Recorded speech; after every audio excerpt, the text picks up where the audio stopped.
Today on The Spot, we'll find out where that extra month comes from in our modern-day calendar. Play doctor with some diseases that affect both humans and animals. And go prehistoric to meet some dinosaurs from the Stegosaurus to the fearsome T-Rex. Run! All this and more coming up now on The Spot. This is the world we live in. How well do you know it? Well, we're about to find out.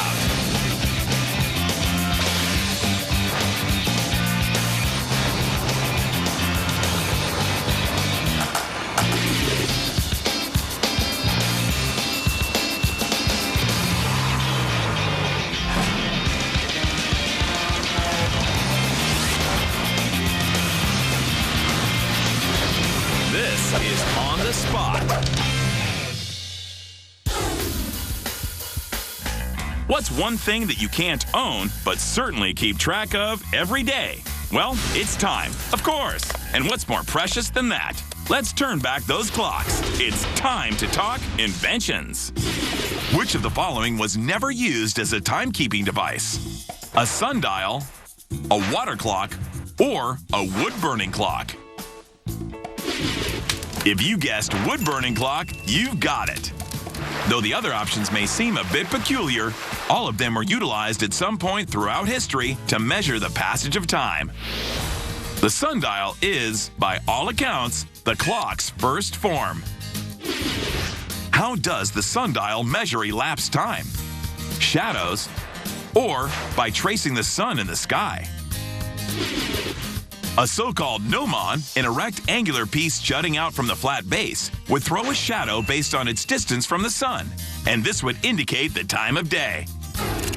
Engineers incorporated gears and technological advancements that paved the way for the mechanical clock, our most common invention of the device.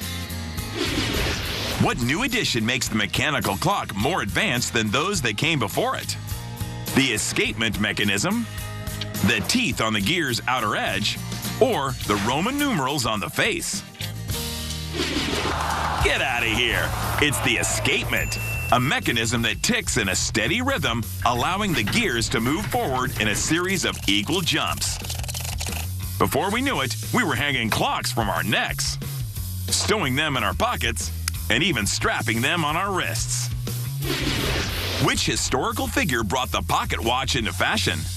René Descartes, John Locke, or King Charles II of England? Ding ding, it was the king. True or false? Men of the age saw the pocket watch primarily as a reliable vehicle for investment rather than a more convenient way to keep time. As a matter of fact, during the 19th century, between 40 and 50% of all pawned items in the United States were pocket watches. The answer is true, but the watch wasn't done evolving. What instigated society's shift from the pocket watch to the wristwatch? The fashion of the First Lady, Hollywood films, or the ability to synchronize military movements? This time, it was function, not fashion or finance, that propelled the change. In both the Second Boer War and the First World War, soldiers fashioned their pocket watches around their wrists to more precisely and efficiently synchronize movements in the field of battle. The future was upon us in 1970, when the first digital watch, complete with an LED screen, was mass-produced. However, this innovation was actually seen 2 years prior as a prototype. Which famous film showed off the new technology? A Clockwork Orange, 2001: A Space Odyssey, or Blade Runner? I'm sorry, Dave. If you did not guess the correct answer, I'm afraid I must turn off the television. Just kidding. Kubrick's futuristic blockbuster used the prototype to enhance the film's aesthetic. All the shadows and dials in the world would mean nothing if they didn't add up to the days, weeks, and months that make up our calendar year. The calendar as we know it is made up of 365 days, split into 12 months with 1 leap year.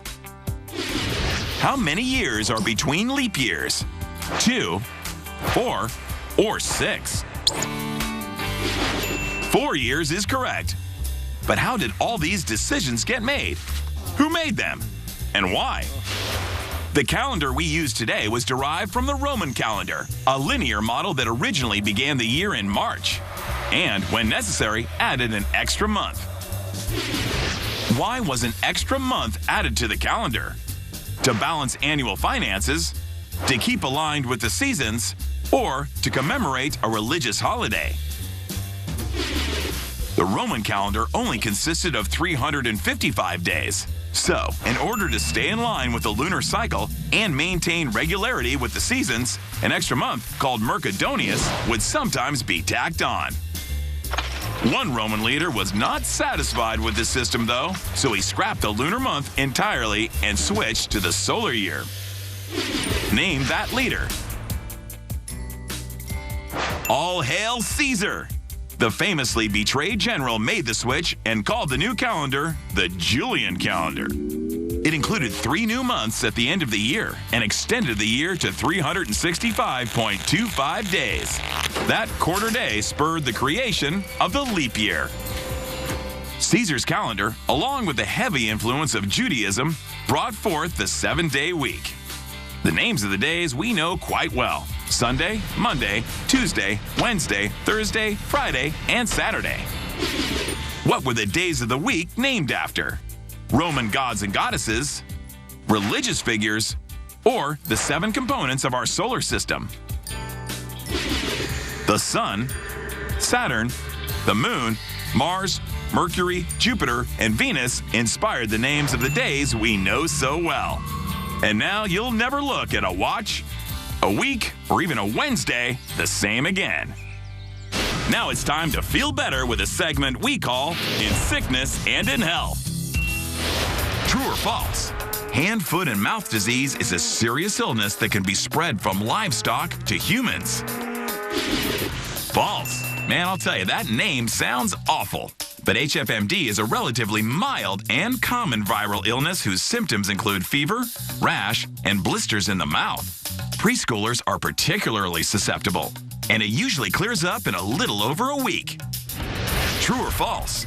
Foot and mouth disease is a serious illness that affects livestock. True. And though the symptoms are quite similar to the hand, foot, and mouth disease in humans, this one generally keeps to hooved animals, like cows, sheep, pigs, and even deer. But it can be fatal to them. So infected animals or herds are often quarantined to keep the virus from spreading.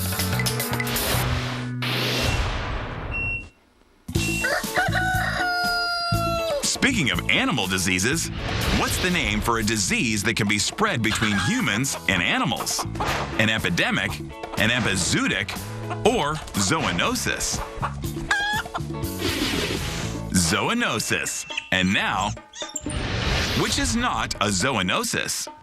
West Nile virus, enterovirus 68, or rabies? Enterovirus 68 causes flu-like symptoms in humans. It was first isolated in 1962, but was rarely seen until an outbreak in 2014. EV68 targets the respiratory system, and children with asthma are especially susceptible. True or false? West Nile virus and rabies cannot be passed from human to human. False. Although the usual transmission of these diseases is from non-human animal to humans. They can each be transmitted from human to human in certain instances. West Nile virus is passed from birds to humans by way of mosquitoes, but only from human to human in certain situations like blood transfusions, organ transplants, and breastfeeding. And rabies, human to human transmission generally only happens in transplant surgery. True or false? You can get rabies if a squirrel bites you. False. Small rodents are rarely infected by the virus and don't pass it on to humans. It's usually transmitted to humans through the bite of an infected carnivore like a dog or a bat. Although domesticated farm animals can also pass on the disease. True or false? Both avian flu and swine flu are zoonoses. True. Avian flu, a virus that humans can contract from birds, has been on the rise. Swine flu, from pigs, is rarely transmitted to humans. But a few recent outbreaks have made people more aware of the virus and more wary of their snouted friends. All right, it's time for an In Sickness and in Health speed round. We're going to look at those alternative medicines that many people say are a load of, well, dung. Ready, set, heal. Which type of traditional medicine is older? Ayurveda or acupuncture? No one knows for sure, but acupuncture from China likely dates back to 3000 BC. And Ayurveda from India has been traced to 5000 BC. Which type of energy healing utilizes martial arts? Reiki or Qigong?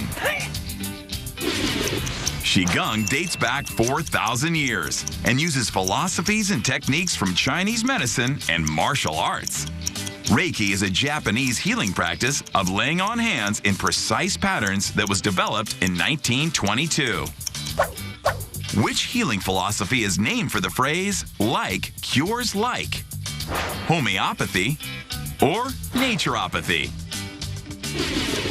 That's homeopathy, which espouses the idea that to treat an ailment, use the same thing that would cause the ailment in a healthy person. Naturopathy uses natural treatments, including homeopathic remedies, to help the body heal itself. Time's up. Dinosaurs. They were really big and really awesome. How awesome? Well, let's travel to prehistoric times to meet a few in this segment of Dinosaurs. True or false? The Stegosaurus had a brain the size of a lime. That's true. You might think huge lizards would have huge brains, but that's not the case. Pretty much because, well, they just didn't need them. Think about a lizard. A lizard that's 30 feet long does the exact same stuff as a tiny one, just on a larger scale. But here's the question. Do bigger muscles require bigger brains? Nope, that's because only a small number of neurons are required to trigger muscle movement. The largest part of many dinosaur brains was for detecting and processing odors.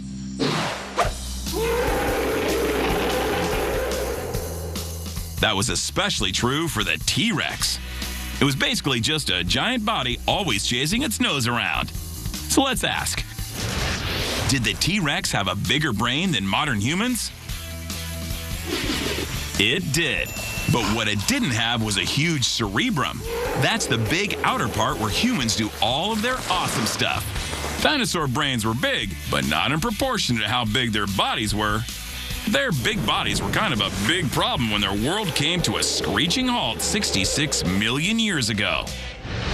Did any dinosaurs survive the extinction event? Yes, the theropods did. That's the same group of dinosaurs that include T-Rex and velociraptors. You know them today as birds. And we don't just mean that dinosaurs evolved into birds, we mean that birds are dinosaurs. Literally. So how's that even possible? Well, luck and some interesting traits. After the extinction event, smaller meat-eating dinosaurs were able to survive due to their size and diet. All the huge plant eaters died out. Did dinosaurs have feathers before the extinction? Yes, lots of different dinosaurs had feathers. But if dinosaurs couldn't fly, why did they need feathers? Tons of reasons, really. Even if you're not flying, feathers can be used to preserve heat or protect against elements. If you can't fly, what else are feathers good for? Finding a date or smothering prey. Feathers are really great for finding a date. Just look at the peacock over there. Its feathers are so ridiculous that it can barely even fly. But it still manages because the ladies love feathers. You can imagine how useful feathers would be for dinosaurs that wanted to look bigger or more threatening to others. Since chickens are dinosaurs, do they have scales? Yes! The feathers on a chicken are produced by specially modified scales. If you take a close look at a chicken's foot, you can see the scales because they don't have feathers there. The real explosion in bird diversity happened when the first birds took flight, or rather hopped and flapped so much that it helped them stay off the ground a little bit. What else helped dinosaurs take flight? They became herbivores, they became smaller, or they grew bigger feathers. After the extinction event, any animal that could adapt quickly was likely to survive. Birds got lucky because they were both small, carnivorous, and had lots of feathers. But mostly, they became smaller.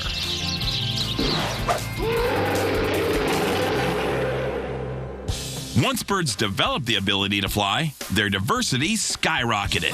That's because they had a massive untapped way of catching food that no other animal on Earth was doing at the time.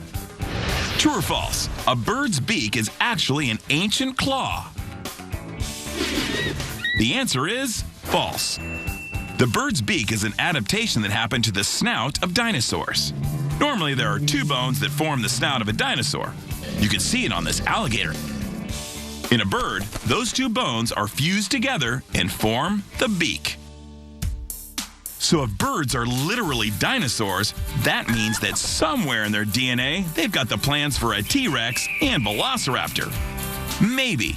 Scientists have tweaked the genetics of a developing chicken embryo and proved that by turning on or off the right genes, they can make a chicken beak develop into something like an alligator skull. Pretty amazing. So if birds are dinosaurs from the theropod family, did Tyrannosaurus have feathers? Yep, they did. Not only that, but all dinosaurs come from an ancestor with feathers. Some adapted them away. So we know that the big dinosaurs went extinct, and some of the smaller ones adapted to become birds. Let's take a look at the asteroid that did all the damage. How wide was the asteroid that wiped out the dinosaurs?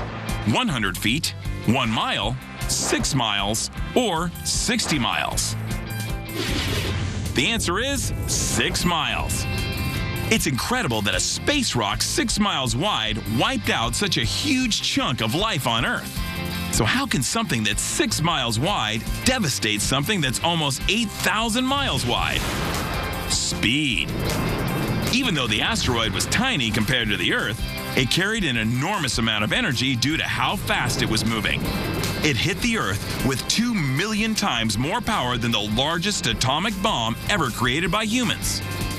So how do we know all this? Iridium. Iridium is an atomic element that is rare on Earth, but abundant in asteroids. Scientists sampled over 100 different places all over the Earth looking for iridium in the soil. What'd they find? They found a layer of iridium blanketing the entire Earth, and it was laid down 66 million years ago, the exact time when most of the dinosaurs went extinct. Where did that happen? Right there in the Chicxulub crater in the Yucatan Peninsula in Mexico. Pretty cool.